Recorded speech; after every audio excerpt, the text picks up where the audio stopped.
Y hoy veremos esta segunda porción del capítulo 8, los versículos 10 al 21, un texto corto, pero nos tomaremos el tiempo para explorar este tema de la señal, como dice, como lleva por título esta presentación. Así que daré lectura al texto, estaremos explorando en estos minutos Marcos capítulo 8, versículos 10 al 21, y les ofrezco esta traducción. Ustedes pueden seguirme con aquella con la que están más familiarizados, con la que leen con más frecuencia. Esta es una traducción hecha directa del texto griego al español. Y dice así en esta traducción: e inmediatamente, metiéndose en la barca con los discípulos, vino a los distritos de Dalmanuta. Y salieron los fariseos y comenzaron a discutir o debatir con él, buscando de él un signo o una señal o un símbolo del cielo, probándole o tanteándole, o quizá mejor tentándole. Y gimiendo fuertemente en el espíritu de él, dice: ¿por qué este clan o este grupo o esta generación busca un signo o señal? En verdad digo a ustedes, si fuese dada a este clan o a esta generación un signo, y bueno, parece que el texto en griego así lo dejará, diría yo, pone en puntos suspensivos, probablemente en sus traducciones eh, lo refrasea de otra manera, ¿verdad? Pero repito, es una traducción literal, ¿verdad? Nos deja en suspenso allí Jesús. Continuamos con 8:13, y dejándolos o despidiéndolos, de nuevo metiéndose en la barca, se fue hacia el otro lado. Y pasaron por alto tomar unos panes, y ni siquiera un pan no tenían consigo mismos en la barca. Y ordenaba a ellos diciendo: vean, tomen nota de la levadura de los fariseos y de la levadura de Herodes. 8:16. Y debatían unos a otros, pues panes no tienen ellos. Y supiendo Jesús, dice a ellos: ¿por qué debaten? Pues panes no tienen ustedes. ¿Aún no perciben? ¿Aún no comprenden? Como tampoco, perdón, aún no perciben o captan, como tampoco comprenden. Habiéndose endurecido, ¿tienen el corazón de ustedes? Ojos teniendo, no ven, y oídos teniendo, no escuchan. ¿Y no recuerdan cuando los 5 panes que partí para los 5,000, cuántas canastas de migas llenas recogieron? Dicen a él: 12. Cuando los 7 panes para los 4,000, cuántas canastas grandes de migas recogieron. Y dicen a él: 7. Y decía a ellos: ¿aún no comprenden? Bueno, hasta aquí nuestra lectura. Un texto a cierto punto intenso, ¿va? Primero esta conversación, bueno, sí, prácticamente casi no hubo conversación con los fariseos, y después esta conversación un poco álgida de Jesús con sus discípulos. Pero este es el tema: comprender, aún no comprenden, dice Jesús. Bueno, en base a este tema que asoma, quisiera iniciar atrayendo su atención a este aspecto de la vida de una persona.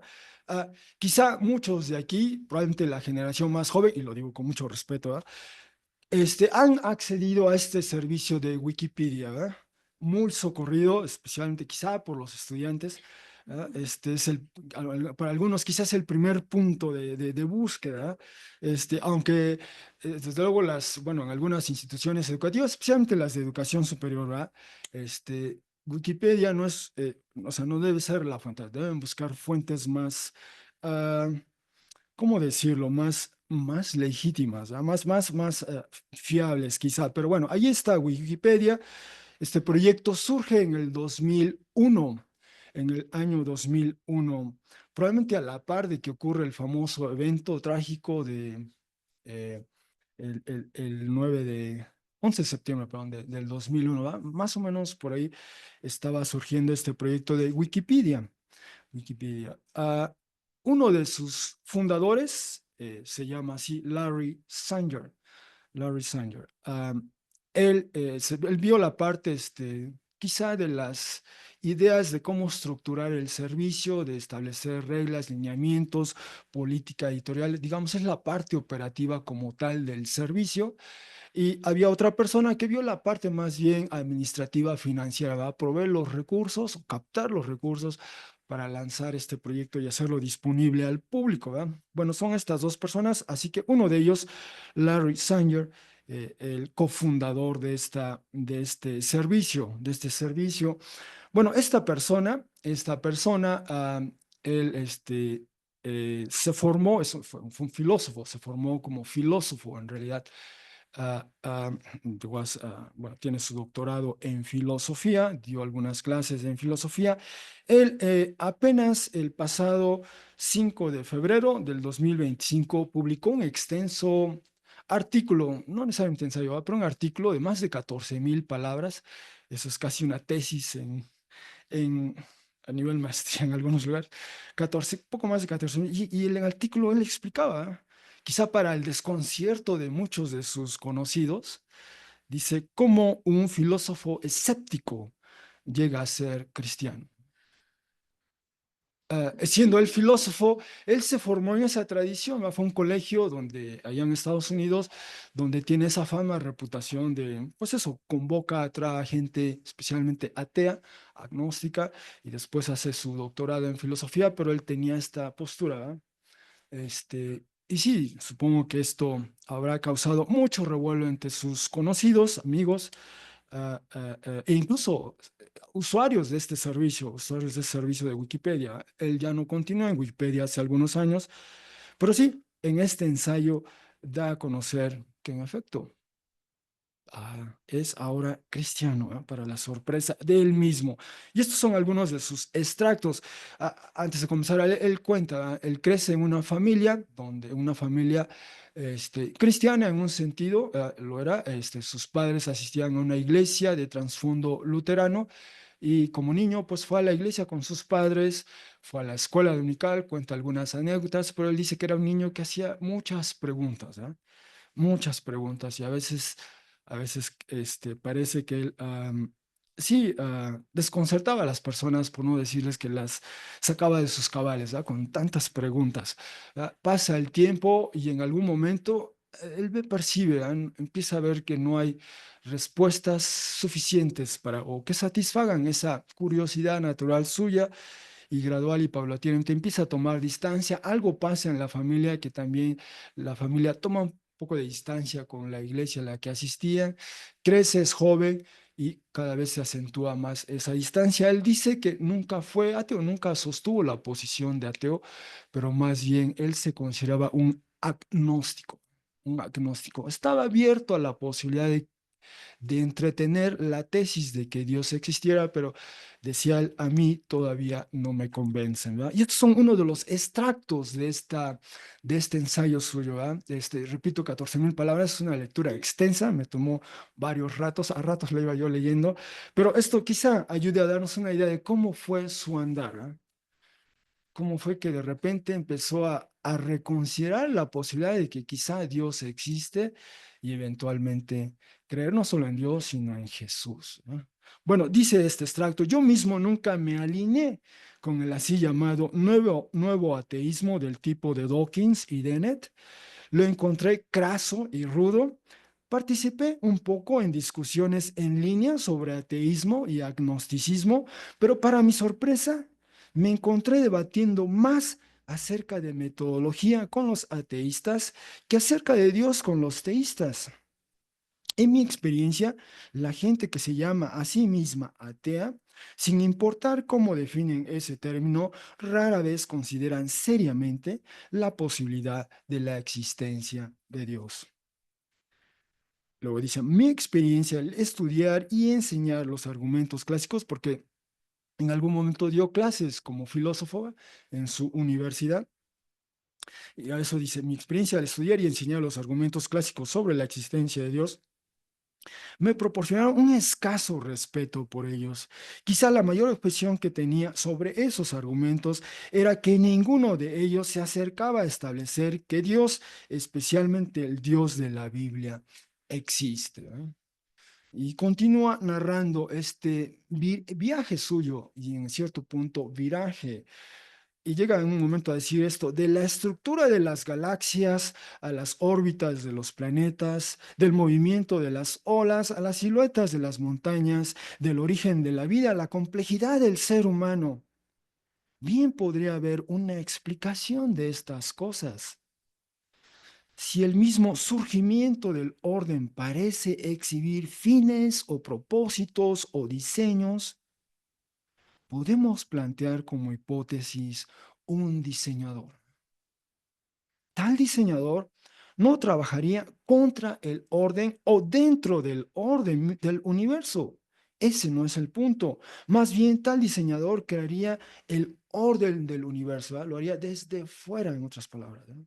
Y continúa, dice, hay no pocos que cuatro aspectos, tanto de constantes científicas y de leyes naturales, que sugieren que si ellas tienen alguna causa del todo, entonces la causa debe ser espiritual o algo similar. Y más adelante dice, tales fueron los argumentos que consideré. ¿Y qué tal si esos argumentos podían ser desarrollados con algo de rigor? Me pregunté a mí mismo.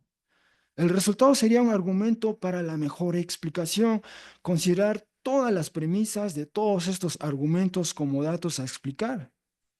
¿Podría la tesis Dios existe ser la mejor explicación? Podría ser, yo concedí.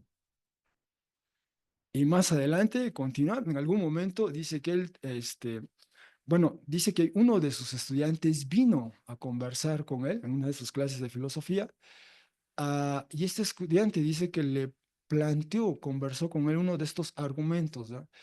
El argumento de um, cosmológico, creo que así se llama en términos científicos, ¿no? Y dice que ese argumento le hizo pensar, ¿verdad? Y en algún momento ya no tuvo respuestas e incluso él dice que hasta lloró, se puso a derramar lágrimas. Dice que ese estudiante se salió, ¿verdad? Como que le desconcertó esa reacción a su estudiante, se salió, pero él se quedó ahí y no tiene, no recuerda por qué se puso a llorar, pero dice que lágrimas salieron de él cuando no pudo ya más a seguir articulando y entonces comienza a plantarse otra realidad, recuerda sus días de pequeño y dice que necesitaba leer la Biblia, ¿va? Necesitaba informarse de esta posibilidad. Y en esa lectura dice, hubo un momento, tan pronto comencé a leer los evangelios hacia finales de febrero del 2020, cuando dije que admitiría a mí mismo que yo ahora creo en Dios y oro a Dios propiamente, perdón. Así lo hice, silenciosamente y con los ojos cerrados, recostado en mi cama. No estoy diciendo que esto lo habría hecho, sino que lo hice. Eso fue un anticlímax. Yo nunca tuve una experiencia de conversión espectacular. Yo me acerqué a la fe en Dios lenta y renuentemente. Con un gran interés, sí, pero lleno de confusión y consternación. De hecho, hasta tan tarde como abril de ese año, aún estaba diciendo que tenía una creencia cristiana provisional, ¿no? Eso es el 2020, ya el 2025 ya esa creencia en realidad ya se afirmó, ¿ya? Y en ese ensayo está hablando de, es decir, todavía está en el proceso de ver con qué iglesia congregarse definitivamente. Ha visitado varias y explica ahí, pero ya ha dado esos pasos, ¿ah? Creo que uno de los pasos probablemente sea el bautizarse también, ¿no? Pero bueno, esa es la historia de esta persona, ¿eh? Que en algún momento toma distancia, no cree, ¿no? Se mofa, se burla de los que creen en algún momento, o sea, con cierto respeto, ¿va? Pero empieza a dar, algo pasa, algo le hace repensar, le hace ver lo frágil, endeble de su posición y empieza a dar ese viraje, ¿no? Lee la Biblia y cree en Dios, cree en Jesús, ¿verdad? Como lo dice puntualmente. Bueno, con eso en mente, hermanos, brevemente vamos a, bueno, decíamos, estamos viendo esta serie basada en el Evangelio según Marcos. Marcos narra eventos donde el protagonista principal de este documento es Jesús. Jesús. Estos eventos ocurren en esa parte, en la costa este del Mediterráneo, aproximadamente en la tercera década del primer siglo, años 28, 29, probablemente ya estamos en el año 30 aproximadamente, en esa zona del mundo, cuando en ese, el primer siglo antes de Cristo, quien imponía términos y condiciones en los alrededores del Mediterráneo era el así llamado Imperio Romano, ¿no? Dejaba sentir su hegemonía en esa región del mundo. Ah, Ah, a lo largo de esta serie hemos seguido a Jesús. Nosotros vamos tras Jesús, viéndole, conociéndole, escuchándole, quedando sorprendidos, a veces quizá también como los discípulos, ¿verdad? Rebasados, superados por todo lo que él hace. Pero allí estamos con Jesús y le hemos seguido en esa zona, en la parte norte del territorio de la Palestina del primer siglo, en lo que se llamaba la Galilea, la región de Galilea, donde Jesús, especialmente digamos, en el lugar o ciudad de Capernaum, hizo como una suerte de base, iba y venía, andaba por esa región, pero iba y venía a esa región. Y en estos últimos domingos, hemos visto a Jesús deliberadamente ir más allá de los confines o límites de lo que podría llamarse territorio judío, ¿eh? Donde la población primordialmente judía habitaba. Era Galilea, en el norte de Palestina, al sur estaba Judea, ¿eh? En medio estaban los samaritanos, eh, pero fuera de esos límites, más hacia el norte o hacia el este del río Jordán, digamos, la población era primordialmente no judía, no judía. Y hemos visto, especialmente en este capítulo 7, a Jesús ir deliberadamente también a territorio no judío, ¿no? Lo hizo ya en el capítulo 5, una breve incursión en Decápolis, lo que se ve en la zona este del río Jordán. Ahí se alcanza a ver y el mapa allá engrandece la zona de las Decápolis, las 10 ciudades, eran 10 ciudades que conformaban esa región, primordialmente al este del río Jordán, al este del mar de Galilea. Pero vimos a Jesús, ¿verdad? Yendo primero a la región de Tiro, luego sube por Sidón, desciende y se va a Decápolis. Y allí también, en población no judía, con personas no judías, ¿verdad? Ha hecho algo extraordinario. Y de hecho, eso que hizo Jesús ahí y otra experiencia previa en territorio judío, si hay algo que aprendimos, el domingo pasado fue esto, ¿no? Esta aritmética del reino de Dios con esta orientación litúrgica, ¿verdad? Lo que uno tenga, 5 peces y 2 panes, o bien 7 peces y unos pescaditos, ¿ya? Con eso basta para Jesús, para que Jesús pueda alimentar a multitudes, multitudes de 5.000 personas, por ejemplo, en territorio judío, multitudes de 4.000 personas, por ejemplo, en territorio no judío, ¿eh? Con eso alcanza para muchos e incluso sobra, pero en medio está la intervención, la mediación de Jesús. Lo que Jesús hace es tomar lo que uno le da. Él lo toma, si uno lo da todo, aunque sea poco, ¿eh? Él toma eso y vimos varias veces, mira hacia arriba al cielo, da gracias, bendice, parte y da. Y sigue dando, y sigue dando, y sigue dando, y alcanza para todos, quedan satisfechos y hasta sobra, ¿verdad? Ese es un principio extraordinario que aprendimos con 2 episodios previos, incluyendo el del domingo pasado. Bueno, con eso en mente, vamos a ver el pasaje propiamente que hoy nos ocupa bajo este título, la señal. ¿Por qué se procuraba una señal? Comienza nuestro texto de hoy diciendo en 8:10, e inmediatamente metiéndose en la barca con los discípulos, es decir, Jesús y sus discípulos, está en una zona de Decápolis, en la parte este, y este es el punto, ¿eh? Bueno, ah, metiéndose en la barca de él, fue o vino a los distritos de Dalmanuta. Ahí es donde quisiera detenerme de momento. ¿Dónde está este lugar? Así que Jesús está en algún punto en Decápolis.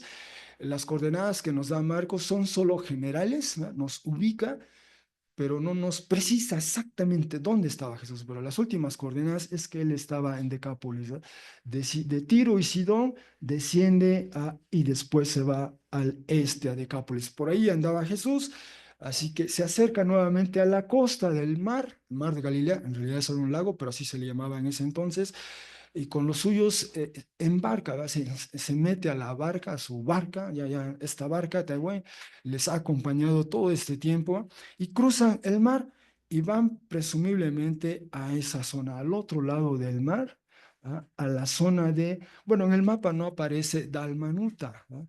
Pero aparece el lugar que se llama Magdala. Magdala. Dicho, perdón que haga esto, en el pasaje paralelo en el Evangelio según Mateo, Mateo precisa que el lugar al que van le llama Magadán. Y quizás es una manera también de referirse a este lugar que se llama Magdala, ¿no? Así que sí, hay esta conversación, especialmente entre los arqueólogos, ¿verdad? De precisar dónde estaba ese lugar, pero es posible que haya sido un lugar en la costa oeste del mar de Galilea. Así que Jesús va del este al oeste, ¿verdad? Está en el este, de allí emprenden esa corta travesía, por así llamarlo, ¿ah? De la zona de Decápolis, territorio primordialmente no judío, hacia la parte occidental, a la costa occidental, y allí está Magdala, esa zona por allí. De hecho, en este otro mapa se alcanza a apreciar por allá. Está el mar de Galilea y por allí en esa zona, allí llega Jesús. Otra vez, entonces vuelve al territorio judío primordialmente, ¿ah? O sea, la población es primordialmente judía, la zona de Galilea propiamente ya está otra vez en Galilea, y tan pronto llegan ahí, le abordan a Jesús, dice el texto. Así que, perdón, voy a regresar solo para seguir. Entonces, esto era para ubicarnos, ¿no? Para ubicarnos. Llega a esa zona de Dalmanuta, o sea, vamos a decirlo en otras palabras, la costa occidental del mar de Galilea, la costa noroccidental, para ser un poquito más precisos, y tan pronto llega Jesús con sus discípulos a ese lugar, salieron los fariseos, les salen al encuentro este grupo particular del cual ya hemos escuchado, ya hemos leído la primera vez que leemos de ellos en Marcos 2:16, 2:18 y después en 2:24, después en 3:6, después en 7:1, 7:3, 7:5. Ahí están ellos, ¿no?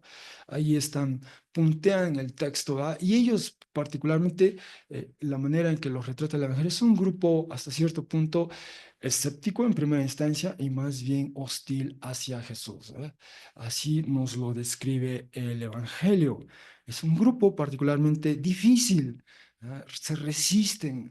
Hay algo, ven, escuchan a Jesús, ven algo en Jesús y no les sienta bien a ellos, ¿verdad? Jesús está diciendo algo, está haciendo algo que contraviene sus usos, sus costumbres, ¿verdad? Aprendimos, por ejemplo, de esas tradiciones rabínicas, que había que lavarse las manos antes de comer, ¿verdad? Y Jesús trasciende eso, ¿verdad? Entre otras. Ah, bueno, así que vienen ellos y comienzan a discutir o a debatir con él, ¿no?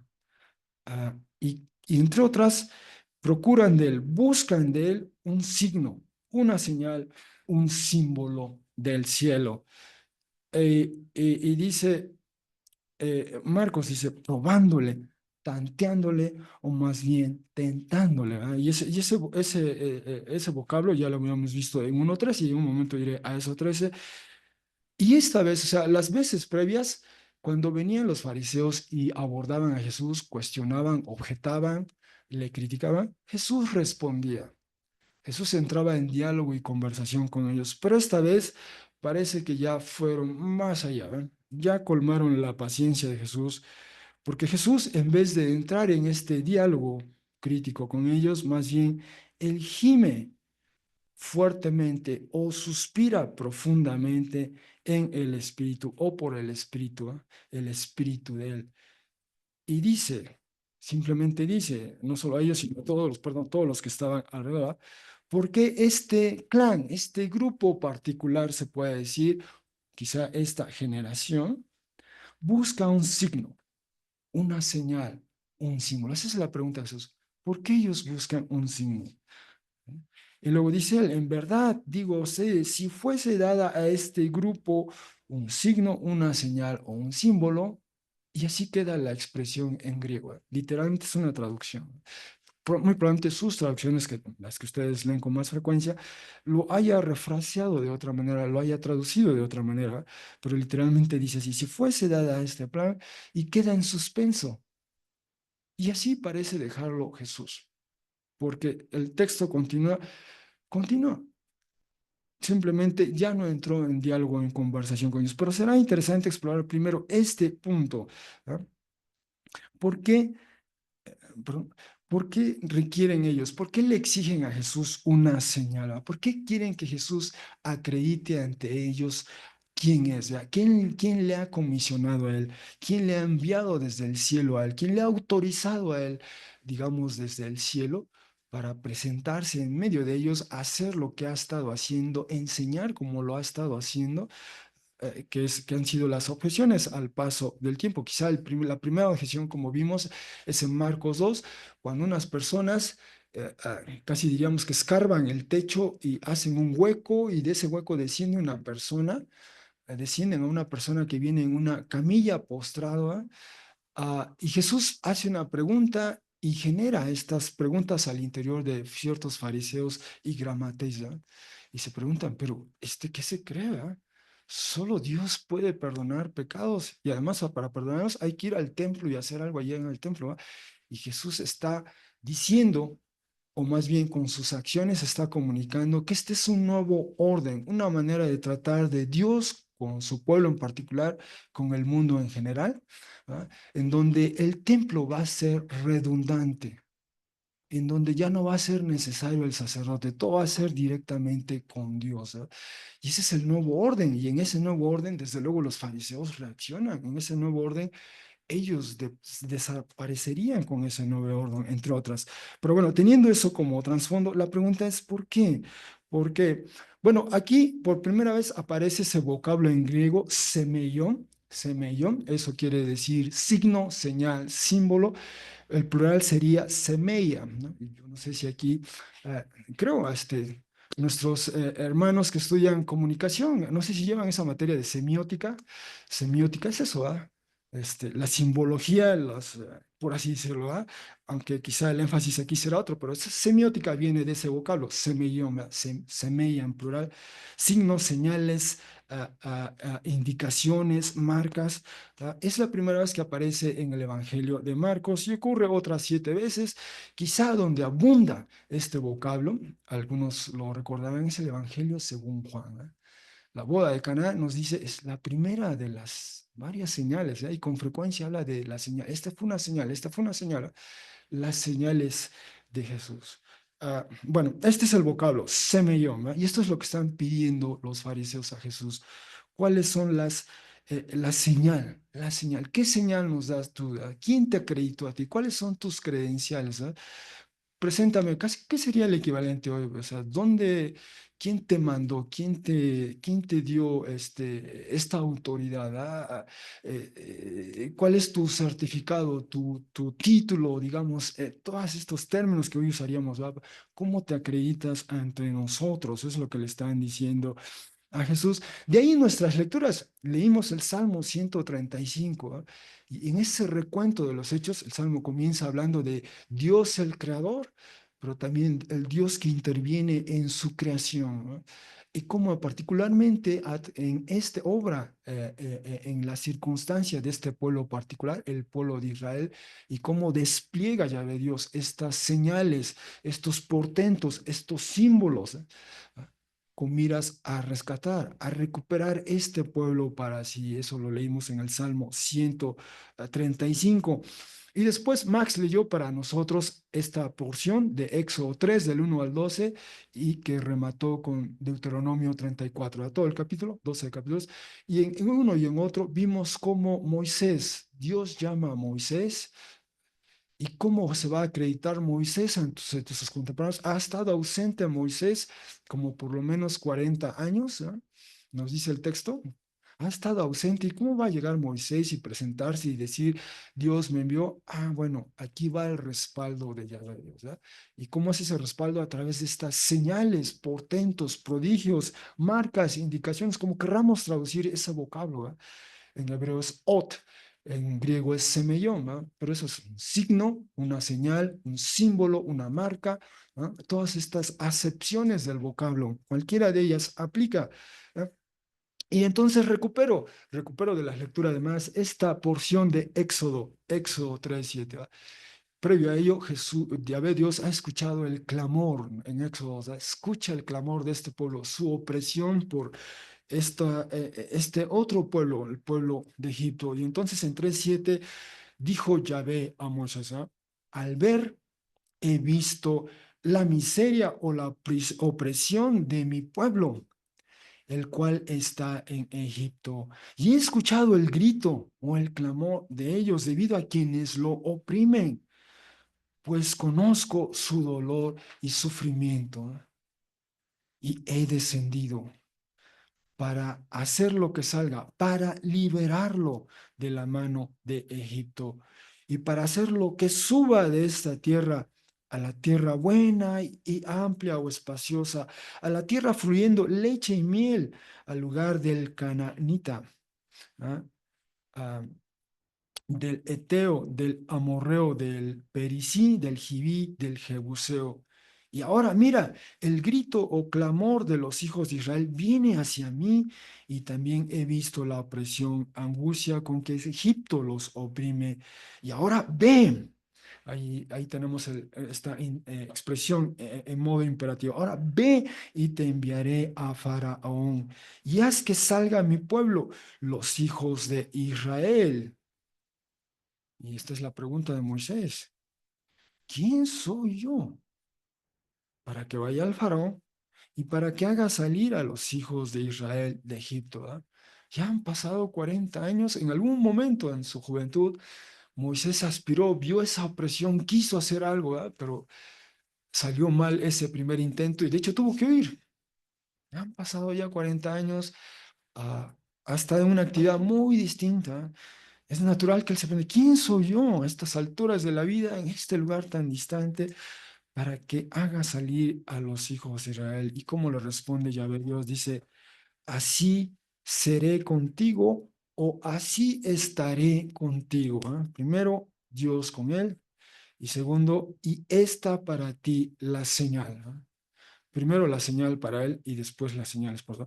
Que yo te envío para que hagas salir al pueblo de Egipto. Literalmente en hebreo dice así, servirán litúrgicamente a Dios en esta montaña, ahí donde se da ese encuentro, ¿no? O a veces refraseamos y decimos, adorarán a Dios en esta montaña, ¿no? Va, hará algo, saldrá el pueblo y se van a encontrar otra vez ahí, ¿no? Y ahí van a adorar. Y esa es la señal. Esa es la señal, promesa, se puede decir. Esa es la señal, el símbolo, la marca. ¿Ah?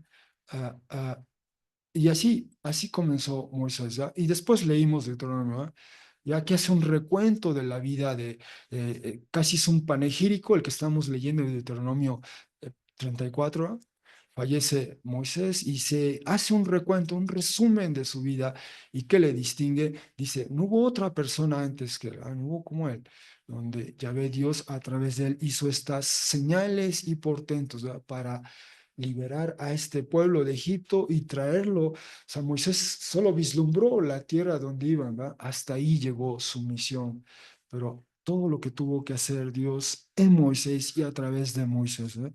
Así acreditó Moisés, Yahvé Dios a Moisés, porque llega a los suyos y le preguntan, bueno, ¿y tú quién eres? ¿Ah?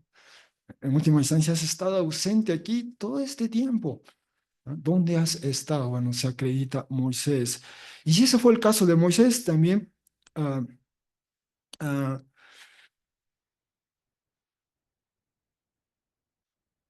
iba a decir que en el Evangelio, en este episodio, cuando vienen los fariseos y le preguntan a Jesús, ¿verdad? La señal, le piden la señal. Y dice el texto, ¿va? Para probarle o tantearle o tentarle, ¿verdad? Previamente esto ya había ocurrido a Jesús, ya alguien había hecho esto con él, ¿verdad? ¿Y quién era este ente? Bueno, cuando comenzamos a leer el Evangelio según Marcos, en capítulo 1, versículo dice que inmediatamente, es decir, Jesús es sumergido en las aguas, emerge de las aguas, Dice, e inmediatamente el espíritu le saca fuera al desierto o a este lugar apartado, solitario, y estaba en el desierto 40 días, siendo puesto a prueba, siendo tentado. Ese es justamente el mismo verbo que utiliza ahora para los fariseos. Al preguntarle a Jesús por esta señal, es exactamente el mismo verbo, ¿eh?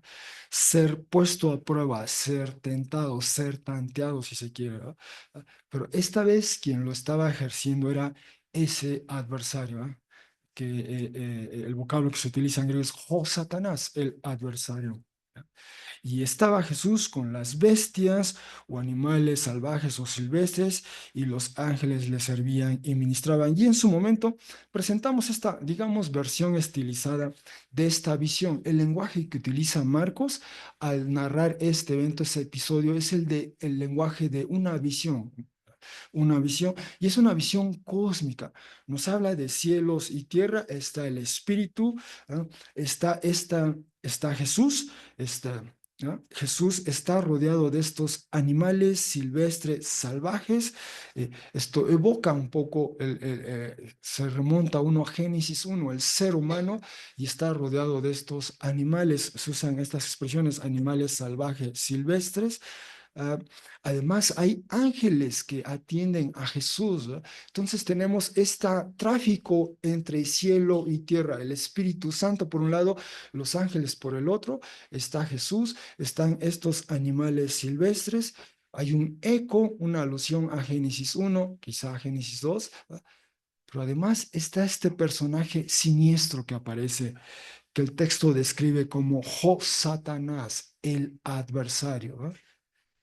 Y ese adversario pone a prueba a Jesús, le tienta, le tantea, ¿eh? Otros evangelios elaboran un poco más qué es lo que hizo, qué ocurrió en esa prueba, por así decirlo, ¿va? Otros evangelios elaboran más, Marcos simplemente abrevia, ¿va? Pero nos presenta esta visión de Jesús al que previamente Marcos en voz o en boca de Juan el Bautista ha llamado como el más fuerte, el más poderoso. Ahí está Jesús, esta figura humana que evoca, repito, Génesis 1, Dios crea al ser humano y él va a regir, él va a estar al tanto de regir sobre la tierra y estar sobre los animales. Ese es el orden que Dios estableció en su creación. Y esta visión evoca eso, ¿eh? Evoca eso, pero también tiene, repito, estos dimensiones cósmicas. Está el espíritu, están los ángeles y está esta figura siniestra, ¿eh? Así que no es la primera vez que a Jesús le ponen a prueba o le tantean o le tientan, ¿no? Ya lo hizo el adversario y ahora a su manera este grupo, este clan, como dice Jesús, los fariseos también vienen con esa intención, ¿no? Exigen algo de él, pero él, en realidad Jesús, repito, no respondía, no interactuó con ellos porque en realidad ya ha dado mucho más que lo que ellos piden, ¿no? Leímos, de hecho, Mili leyó para nosotros ese texto de Hechos capítulo 2, ese evento donde finalmente Jesús había anticipado a sus discípulos, ¿verdad? No se vayan, esperen aquí hasta que descienda sobre ustedes poder de lo alto, y entonces serán mis testigos en toda Jerusalén, en toda Judea, todo ese territorio al sur de Palestina, en Samaria, más hacia la parte central, y luego hasta los confines de la tierra, ¿eh?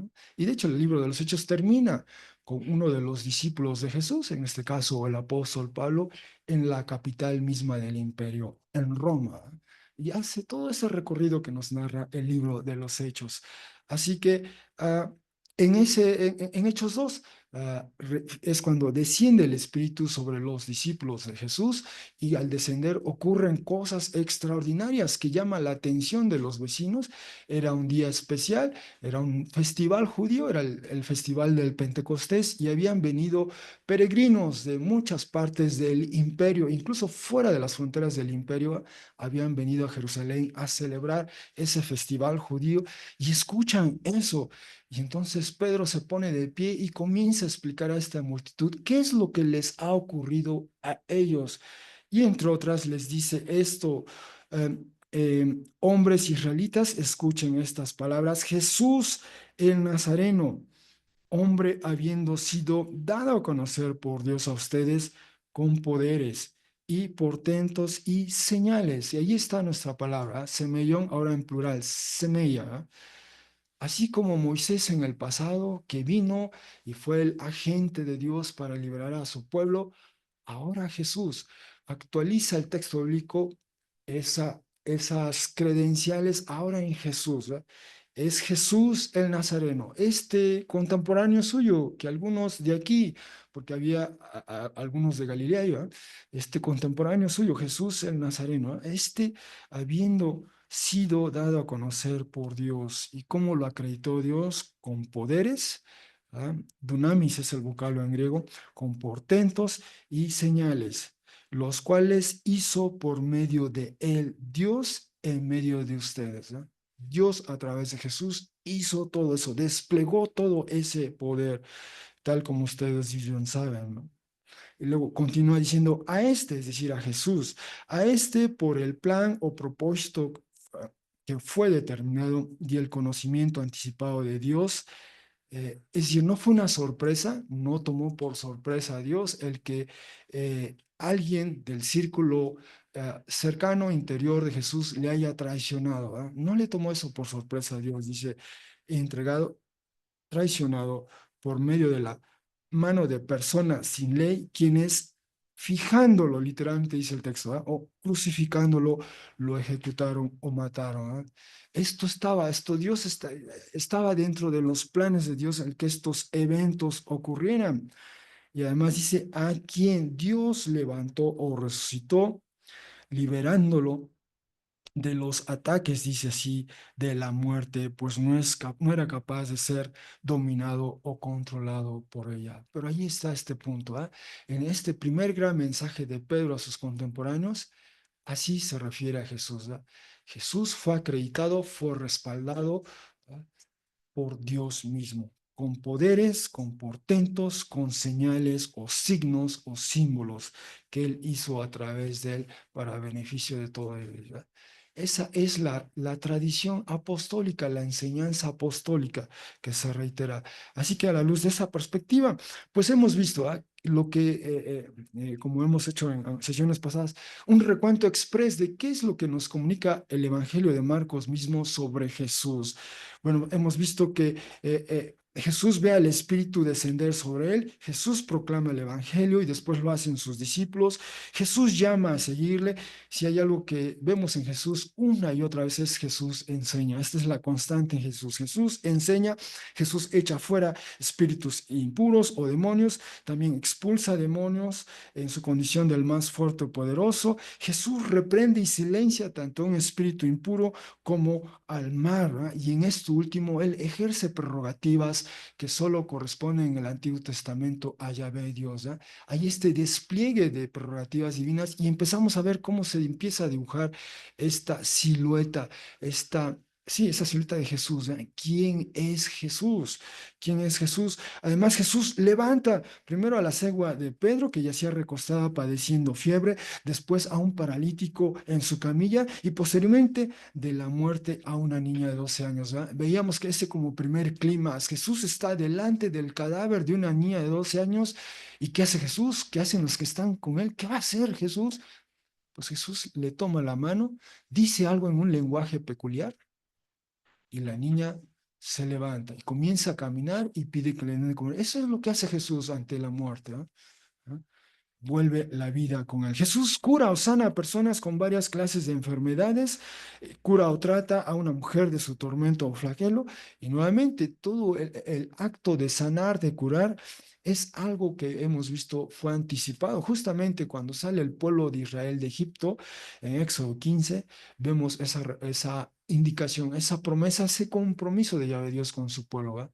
Enmarcado en ese pacto aquellas enfermedades que experimentaron en Egipto, si ustedes viven de acuerdo a como yo les indique, esa enfermedad no va a estar. Yo voy a sanarles, yo voy a curarles, se compromete. ¿eh? Y vemos esto en Jesús.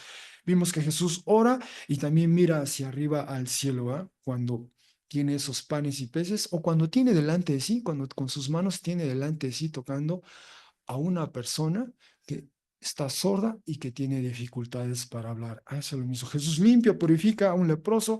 Jesús permite que sea tocada su túnica para salvar o liberar. Eso lo hace una mujer o también varios que estaban débiles por alguna enfermedad. ¿Ah? De Jesús emana o sale poder de él. También vimos que Jesús envía a sus discípulos a hacer lo que él ya estaba haciendo, que era proclamar, sanar, liberar. Pero también Jesús recomienda a sus discípulos, pide a sus discípulos, más que recomendar, pide que descansen un poco, ¿no? Eso es parte también de lo que Jesús hizo.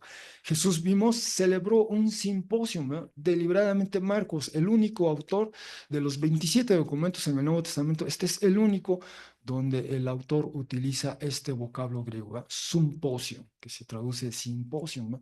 Y en el contexto original literalmente significa beber juntos, ¿no? Y Jesús celebra su simposio primero con esta multitud de alrededor de 5,000 personas, después con esta otra multitud de 4,000 personas. En una ocasión era en territorio judío, en otra ocasión en territorio no judío, pero con ello evoca también estas expectativas sobre ese descendiente de David que iba a pastorear al pueblo de Dios, que iba a ser el líder, ¿no? Que iba a alimentar al líder, ¿no? Y eso es lo que hace Jesús. También algo que desconcertó los discípulos de Jesús, por lo menos cuatro de ellos al menos de los 12, digamos una tercera parte, eran pescadores muy experimentados, fogueados en todas las peripecias y experiencias que puede experimentar un pescador allí en la región del mar de Galilea. Pero a pesar de eso, nunca habían visto a una persona caminar sobre el mar, ¿no? Habían pasado tormentas, habían pasado veladas en la noche pescando, pero nunca habían visto a alguien caminar sobre el mar. Y eso hace Jesús mientras ellos están en la barca. A ellos aplica el principio de Arquímedes, ¿eh? La barca flota por el principio de Arquímedes, este principio básico en las ciencias físicas. Pero Jesús trasciende al mismo tiempo ese principio, nuestra realidad, cuando Él decide caminar sobre el mar y viene hacia ellos, ellos en la barca y Jesús caminando sobre el mar. Jesús trasciende el principio de Arquímedes, trasciende ese principio, esa ley física, ¿no? No la abroga, no la cancela, la trasciende, ¿va? Y nos muestra a nosotros que hay una realidad más allá que esta, nuestros sentidos están limitados a esta realidad, pero hay algo más allá que esto y eso lo muestra eso. ¿Ah? Jesús declara que no es lo que entra al vientre del ser humano lo que lo hace impuro o profano, sino lo que sale del corazón humano. Y así reivindica la escritura.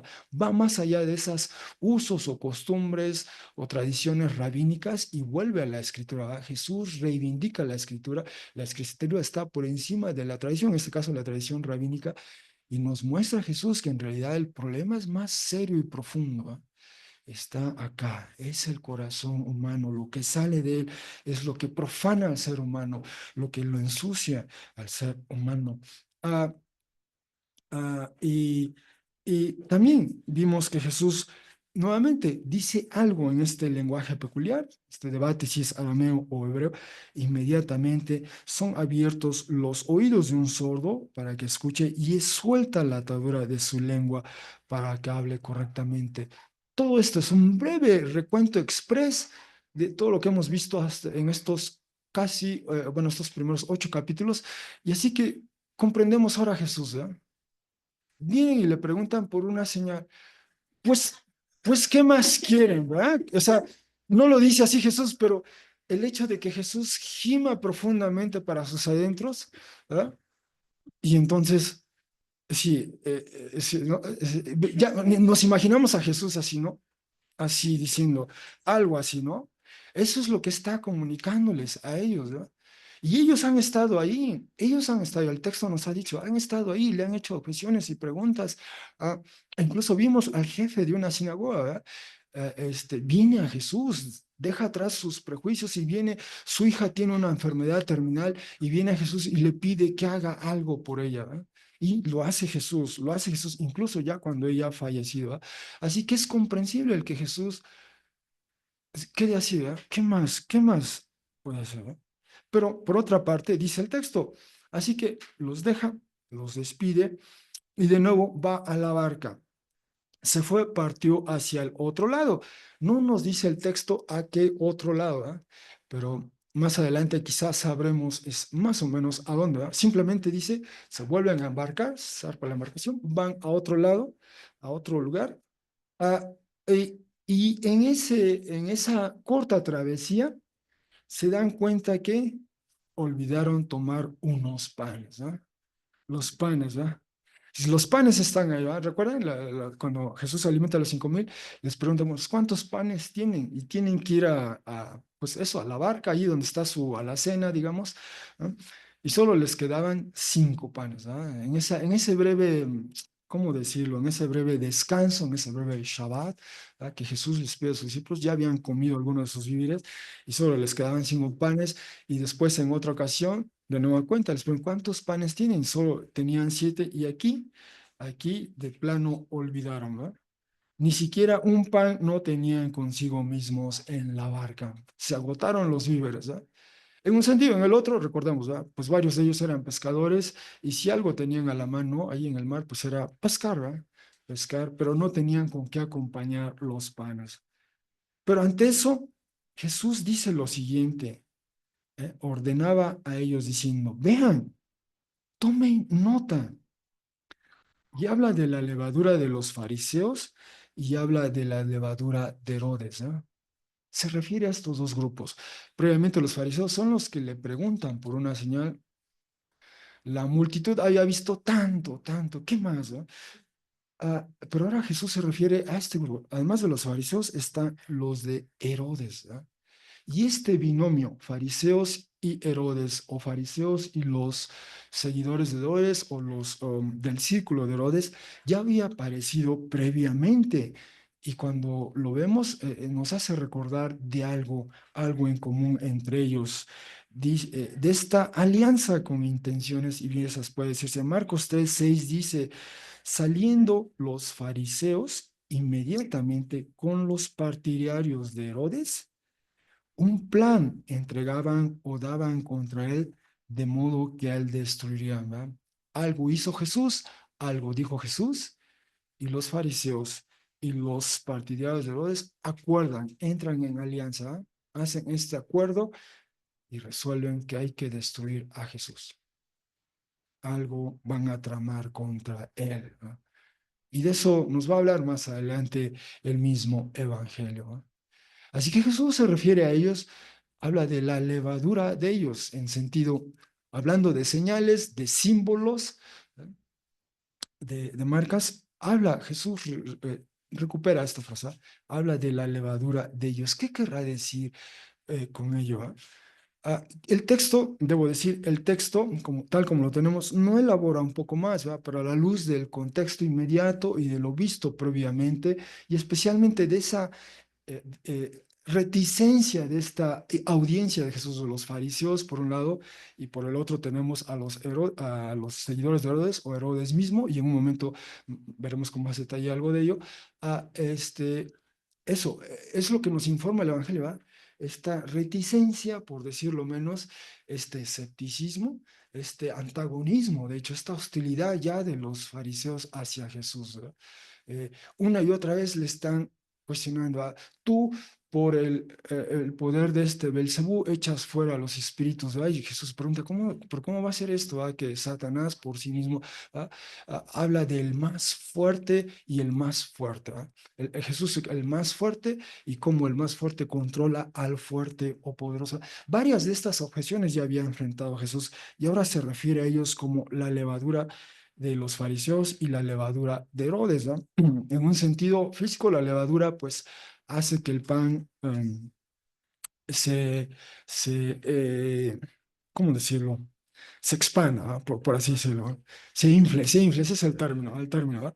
Así, así que, pero evidentemente Jesús, para seguir con esa tónica, él seguramente estaba hablando, usando este lenguaje simbólico.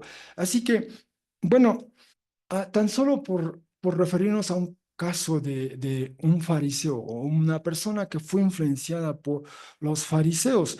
En su momento vimos esta referencia, hemos citado varias veces en nuestra serie de estudios a este testigo, digamos, ah, am, a Flavio Josefo. Él más bien fue un contemporáneo, puede decirse, del apóstol Pablo, por así decirlo, ¿sí? Pero él comenta, por ejemplo, en esta su biografía, dice lo siguiente: cuando tenía unos 16 años, decidí obtener experiencia de las sectas que existen entre nosotros. Son tres. La primera, la de los fariseos; la segunda, de los saduceos; y la tercera, la de los esenios.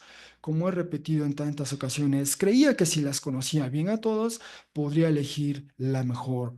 Con una dura disciplina y mucho esfuerzo pasé por las tres, pero después de comprobar que la experiencia obtenida en ellas era insuficiente para mí, oí hablar de un tal Vanus que vivía en el desierto, usando como vestido lo que le proporcionaban los árboles y como alimento lo que producía la tierra espontáneamente, que se bañaba varias veces al día, de día y de noche, en agua fría para purificarse, y me convertí en su discípulo. ¿Verdad? Una vida un tanto ascética, extrema. Viví con él 3 años, y una vez cumplido mi propósito, entonces ya 19, casi llegando a los 20, regresé a la ciudad. Bueno, dice, a los 19 años empecé a participar en la vida pública siguiendo los principios de la secta de los fariseos, que presenta semejanzas con la que entre los griegos se denomina estoica. ¿Verdad? Parece que al final de esas tres eh, apreció más o se benefició más de los fariseos. ¿Ah? Fue influenciado más por los fariseos más que por los saduceos o esenios. ¿Ah? Quizá algo le quedó de esa práctica, de esa vida un tanto ascética con su tiempo con Vanus. Pero él, siendo un fariseo, aquí nos habla de a sus 19 años.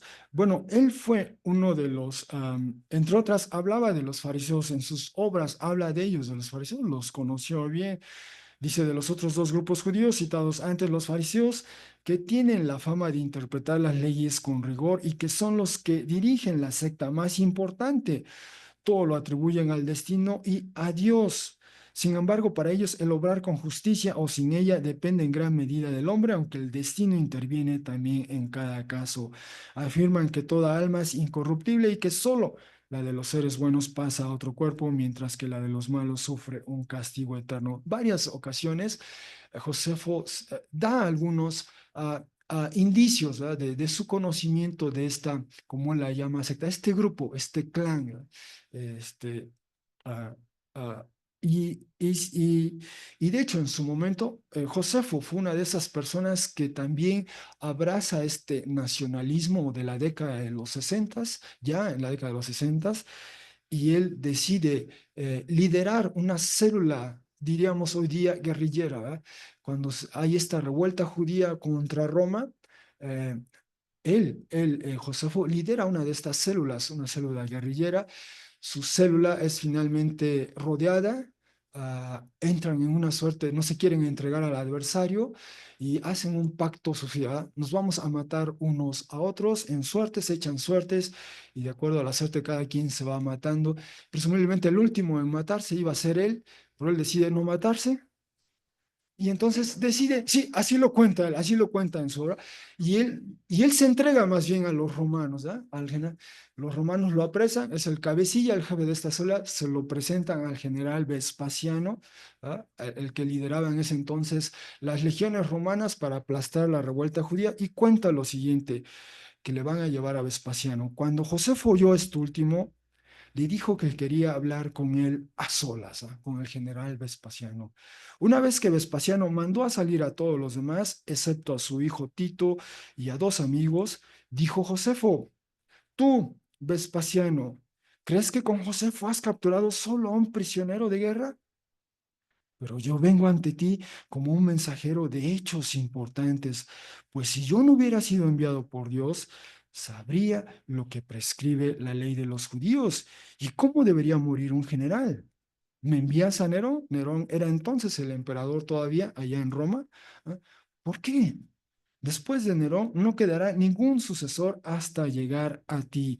Tú, Vespasiano, serás César y emperador. Y también lo será tu hijo que está aquí presente, Tito. Tito estaba al lado. Encadéname con mayor seguridad y consérvame junto a ti, pues tú, César, no solo eres dueño mío, sino también de la tierra y del mar y de todo el género humano. Y yo te pido que me castigues con una prisión más severa si oso bromear con las palabras de Dios. En un sentido, Josefo se presenta como una suerte de profeta, ¿verdad? Y le anticipa al general que él va a ser emperador. Y en efecto así fue.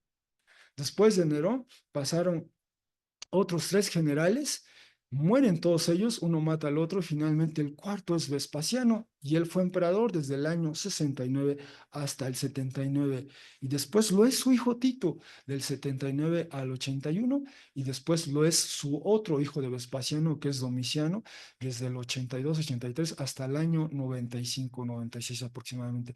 Lo que dice Josefo a Vespasiano se cumplió. Bueno, es extraordinario en sí mismo eso, ¿ah? Pero más extraordinario es todavía que tenemos a un judío ahí, delante de un general romano, un judío que abrazó la causa nacionalista y ahora ante ese general romano lo proclama como dueño suyo, como dueño de la tierra y del mar y de todo el género humano. Es decir, toda la expectativa que en su tiempo tuvieron esos judíos de la época, esas expectativas mesiánicas en torno a una figura descendiente de David, Josefo las traslada a este general. Y es esta figura, dice, Dios, tú eres esa ser, ¿verdad? Transfiere esas creencias judías a este general romano y pagano, debe decirse, ¿verdad? Y en él se cumplen estas expectativas de acuerdo a la perspectiva de Josefo. Alguien que se formó como fariseo en su juventud, que vivió por un tiempo esta vida ascética, que fue influenciado del todo por las creencias fariseas, llega el momento en su vida en que todas esas creencias las traslada no a ese Mesías descendiente de David, sino a esta figura, un general romano pagano, y lo proclama así: eres dueño mío de la tierra y del mar y de todo el género humano. Eso que el Nuevo Testamento se lo adscribe a Jesús, ¿verdad? En varios textos a Jesús, Apocalipsis 5, Colosenses 2, Mateo 28, 20, toda la autoridad me ha sido dada en el cielo y en la tierra. Todo lo que los cristianos le atribuimos a Jesús, Josefo se lo ascribe al general romano Vespasiano, y siendo él un judío ortodoxo, ¿verdad?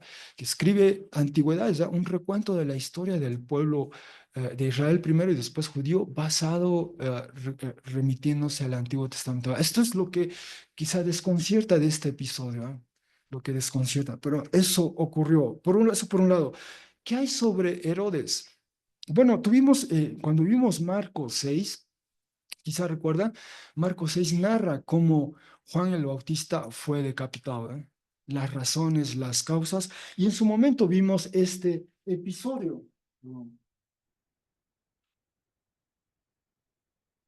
Josefo a su manera también narra, cuenta que en efecto Juan el Bautista fue decapitado por el rey Herodes, ¿verdad? Veíamos cómo ambos textos coinciden en esos eventos, ¿verdad? Cómo describe a Juan el Bautista, veíamos cierta diferencia, ¿verdad? Josefo tiene una lectura más política de ese episodio, en un sentido, más política, ¿verdad? Y dice en la parte central, hablando del Juan el Bautista: Herodes, temeroso de que su gran autoridad, es decir, la gran autoridad de Juan el Bautista, ¿verdad?, indujera a los súbditos de él a rebelarse, pues el pueblo parecía estar dispuesto a seguir sus consejos, está hablando de Juan el Bautista, consideró más seguro, antes de que surgiera alguna novedad, quitarlo de en medio. De lo contrario, quizá tendría que arrepentirse más tarde si se produjera alguna conjuración. En otras palabras, lo que nos dice Josefo es que Herodes había ya arrestado a Juan, ¿verdad?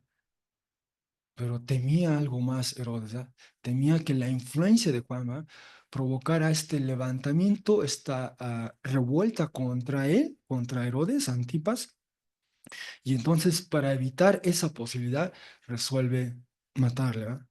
lo mata, le da muerte, lo ejecuta, ¿verdad? Y ahí tenemos otra manera en que, por el testimonio de Josefo, sabemos algo de Herodes, ¿verdad? La levadura de los fariseos, la levadura de Herodes, ¿verdad? Jesús nos advierte de ellas, ¿verdad? De estas posturas, ¿verdad? De estas ideas, ¿verdad? Que quizá con ánimos nacionalistas iban en contra de los planes y propósitos de Dios. Dios estaba ya haciendo algo en Jesús y a través de Jesús, pero había estas otras agendas contemporáneas, ¿no? Y algunas al paso del tiempo tuvieron esa expresión plena, una agenda nacionalista que se alza contra armas, contra Roma. Esa no era exactamente la agenda de Jesús, ¿verdad? Esa no es la levadura de Jesús, tampoco la de Herodes, ¿verdad? Herodes era un rey títere, debe decirse, ¿verdad? este, era rey porque Roma, que dominaba, autorizó, ¿verdad? Autorizó que él fuera, siendo hijo de Herodes el Grande, que ya había florecido años atrás, le permite seguir siendo rey, pero acota, reduce su territorio, ¿verdad? A Antipas, ¿verdad? Pero él es rey porque Roma, el emperador, así lo permite, ¿verdad? Entonces es una autoridad local subordinada al imperio.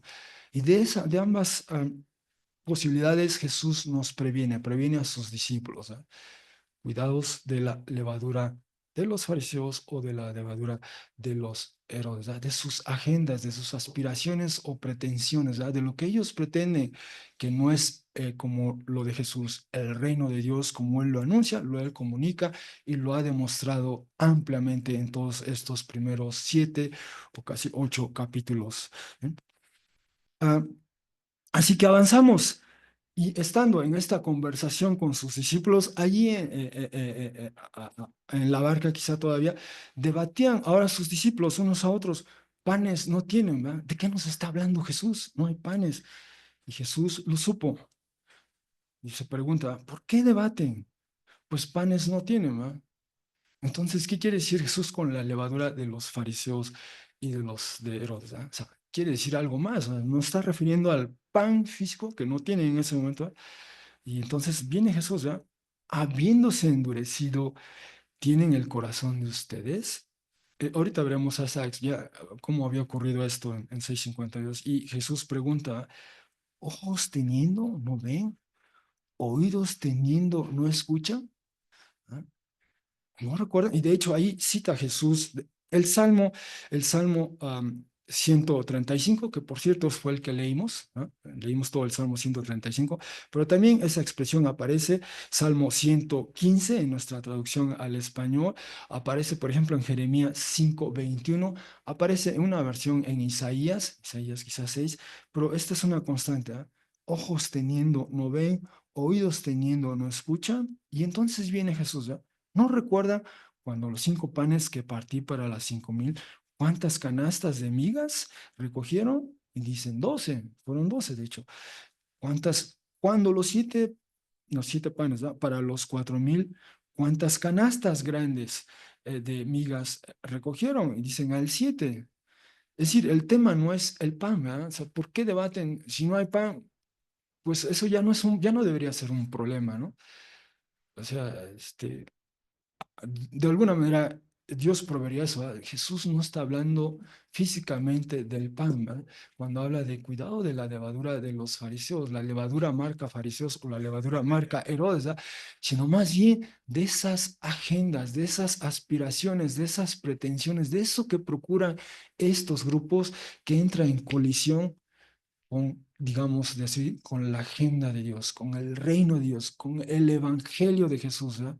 De eso es de lo que nos está advirtiendo. Y dice Jesús, ¿aún no comprenden? Igual, ellos han visto todos, ¿no? Así que en un sentido, Jesús está pidiendo esa señal de ellos, ¿no? ¿Cuál es la señal que espera Jesús de sus discípulos? Es que crean en Él, que confíen en Él. Han visto tanto, ¿no? ¿Por qué preocuparse ahora por unos panes? ¿Cuánto han visto? ¿Cuánto han visto ya de él? Y de hecho, esa expresión de endurecerse el corazón ah, ocurre así, ¿ah? ocurre así, dice a 6:51, ascendió, subió Jesús hacia ellos a la barca, amainó el viento y muy fuera de lo común en sí mismo estaban atónitos, ya que no comprendieron sobre los panes. Esto es justo cuando Jesús, ¿no?, toma 5 panes, 2 peces y con ello alimenta a más de una multitud de 5,000. Y esto es la reacción, ¿verdad? ¿Cómo procesan los discípulos eso que vieron? ¿Verdad? Vieron a esa multitud alimentada y luego ven a Jesús caminando sobre el mar. O sea, una tras otra es demasiado para los discípulos, los rebasa. Y esto es lo que dice, ¿va? Estaba el corazón de ellos habiéndose endurecido. Y previamente, cuando Jesús, en una ocasión, van sobre la barca, él va durmiendo en la parte trasera de la embarcación, le despiertan a Jesús. Jesús, mira, ahí esta tormenta, nos estamos hundiendo, no, no, no, no te preocupes. Y bueno, él se levanta y reprende al mar, lo silencia y se voltea y les dice a ellos, y lo dice así, este es 4:40, Marcos 4:40, y una traducción muy literal, ¿ah? Qué cobardes son, ¿no? Así les habla Jesús a sus discípulos, ¿verdad? Y seguramente eso lo diría a nosotros o a mí varias veces en mi vida, ¿verdad? Y esta es la pregunta, ¿aún no tienen fe? ¿Verdad? Y es lo que está aquí otra vez, ¿verdad? Amaina el viento y otra vez se endurece el corazón, ¿verdad? Y esto es lo que Jesús está diciendo a los discípulos, ¿verdad? ¿Han visto todo esto? Si su corazón se endurece es porque probablemente aún no hay esa fe en Él, ¿verdad? Los fariseos así estaban, los de Herodes así estaban, ¿no? Tienen sus agendas, tienen sus aspiraciones, sus pretensiones, ¿ah? Y todas esas sucumben, ¿no?, al paso del tiempo. La revuelta judía fue aplastada del todo. La causa nacionalista, quiero decir, fue aplastada del todo, ¿eh? Y entró un nuevo orden, ¿no? Pero el reino de Dios todavía está aquí hoy. Así que en conclusión, hermanos, Jesús regresa a la región de Galilea, donde es cuestionado por los fariseos sobre sus credenciales, que autentiquen lo que hace. Así como en el pasado Moisés llegó, así esperaban algo. ¿Y tú, Jesús? Bueno, esta vez Jesús rehúsa dar una respuesta puntual, más bien lamenta que esas personas aún se resisten a creer la extraordinaria cantidad de señales y portentos. Esa es la expresión que utiliza el apóstol Pedro en Hechos 2. Señales y portentos en Jesús y a través de Jesús, que ha llevado a cabo Jesús tanto en Galilea como en territorio no judío. Además, Jesús advierte a sus discípulos de ese peligro de rehusarse a comprender con el riesgo de que el corazón se endurezca, ¿verdad? Y en vez de ello, quizá adopten las agendas de otros grupos, ¿verdad? La agenda de los fariseos o la levadura, para decirlo así, o la agenda de los de Herodes, ¿verdad? Lo que espera Jesús de sus discípulos es que ellos comprendan y lo expresen al tener fe en Él, al no endurecer su corazón, ¿no? Bueno, algunas implicaciones de este texto. Les presento dos de ellas. Primero, con todo lo que ya hemos visto de Jesús, ya son 8 capítulos, estamos todavía en el capítulo 8. La pregunta es esta: ¿tenemos ya fe en Jesús? En otras palabras, hemos creído en Él tal como lo retrata el Evangelio, tal como nos lo presenta el Evangelio. ¿Ya creemos en Jesús a estas alturas? O si aún no hemos creído en Jesús, si aún no tenemos fe en Él, ¿cuáles son nuestras objeciones o dudas o preguntas o cuáles son las señales, los símbolos que esperamos todavía que se nos ofrezcan en torno a Jesús? Gracias por su atención, hermanos.